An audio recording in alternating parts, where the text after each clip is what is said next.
District legal service authority পূর্ব বর্ধমানের পক্ষ থেকে জেলা আদালত চত্বরে বৃক্ষরোপণ কর্মসূচি করা হলো মঙ্গলবার।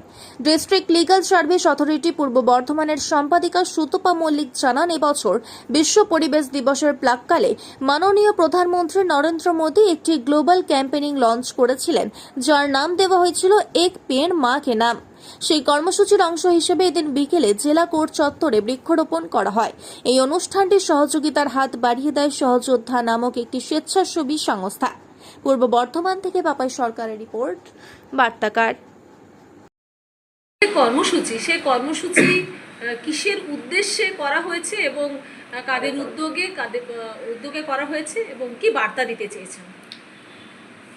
দেখুন, এবছরের বিশ্ব পরিবেশ দিবস উদযাপনের প্রাক্কালে আমাদের দেশের প্রধানমন্ত্রী মাননীয় শ্রী নরেন্দ্র মোদী একটি গ্লোবাল ক্যাম্পেইনিং লঞ্চ করেছিলেন, যার নাম দেওয়া হয়েছে এক পেড় মা কে নাম। আজকে আমরা ডিস্ট্রিক্ট জাজেস কোর্ট পূর্ব বর্ধমানে সেই ক্যাম্পেইনিংয়ের অংশ হিসেবে আমরা কোর্ট কম্পাউন্ডে 4টি গাছ রোপণ করলাম এবং এই গাছ রোপণের মাধ্যমে আমরা নিজের মা এবং তার সাথে মাদার আর্থ অর্থাৎ পৃথিবী, যাকে আমরা মায়ের সাথে তুলনা করি, তাদেরকে আমরা সম্মান এবং শ্রদ্ধা জ্ঞাপন করলাম।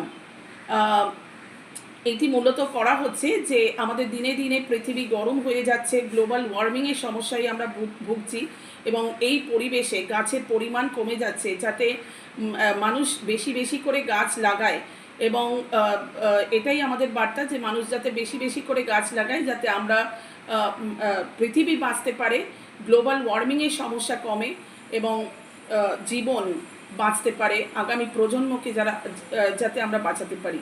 আপনার নাম এবং পরিচয়? আমার নাম Sutapa Mallick, secretary, district legal services authority, Purba Bardhaman.